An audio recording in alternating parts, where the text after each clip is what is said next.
पंतप्रधान नरेंद्र मोदीजी आज मणिपूरच्या दौऱ्यावर आहेत आणि या मणिपूरच्या दौऱ्यावर लोकांचं लक्ष नाही असं जनाब संजय राऊत म्हणतायत। परंतु जनाब संजय राऊत आज छत्रपती संभाजीनगर इथल्या दौऱ्यावर आहेत।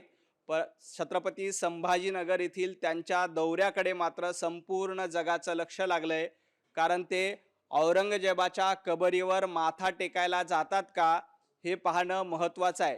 पंतप्रधान नरेंद्र मोदीजी मणिपूरमध्ये दौरा करतायत। जवळपास 9,000 कोटीच्या विकास कामाचा शुभारंभ त्या ठिकाणी होणार आहे।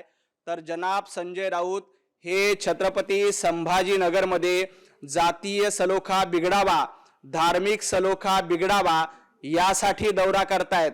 जनाब संजय राऊत आज छत्रपती संभाजीनगर येथे गेलेच आहेत, तर ते जरा औरंगजेबाच्या कबरीवर जाऊन माथा टेकतात का? कारण सगळ्या जगाचं संजय राऊत यांच्याकडे लक्ष आहे। संजय राऊत यांचं झालंय की पंतप्रधान नरेंद्र मोदीजी, देवेंद्रजी यांच्याकडे कोणाचं लक्ष नाही, परंतु सगळं जग संजय राऊत यांच्याकडे बघतंय।